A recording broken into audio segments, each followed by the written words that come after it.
வணக்கம் நண்பர்களே. 7ஆம் வகுப்பு உயிரியல் 2வது பாடம் வகைப்பாட்டியலின் அடிப்படை. கீழ்கண்டவற்றுள் வகைப்பாட்டியலிற்கு எது இன்றியமையாதது? இரண்டும்.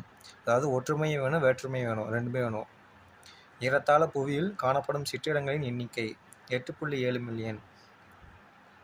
உயிரி உலகில் மிகப்பெரிய பிரிவு பேருலகம். ஐந்துலக வகைப்பாடு யாரால் முன்மொழியப்பட்டது? அதாவது ஆர்.ஹெச். விட்டேக்கர். புறாவின் இருசொற்பெயர் கொலம்பா லிவியா. கோடிட்ட இடத்தை நிரப்புக. டேஸ் 1623 இருசொல் பெயரிடும் முறையை அறிமுகப்படுத்தினார். காஸ்பர்ட் பாகின் அப்படின்றவர் தான் இதை இருசொல் பெயரிடும் முறை அறிமுகப்படுத்தினார்.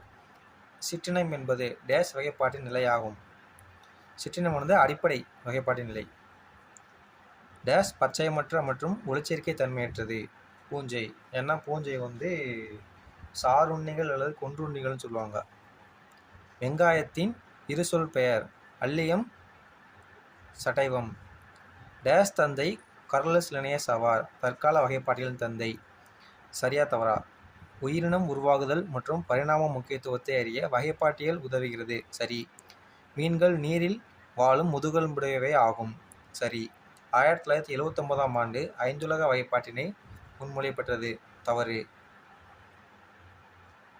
உண்மையான உட்கரு ப்ரோகாரியோட்டிக் செல்களில் காணப்படுகிறது. தவறு. யூகாரியோட்டிக் செல்லில் தான் இருக்கும் உண்மையான உட்கரு.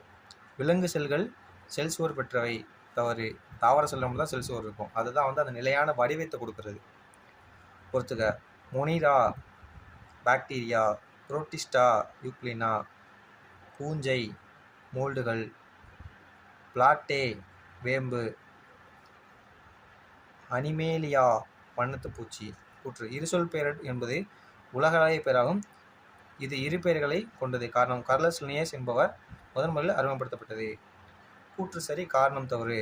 ஏன்னா காஸ்பர்ட் பாகின் தான் இருசொல் பெயரை முதன்முறை அறிமுகப்படுத்தினது.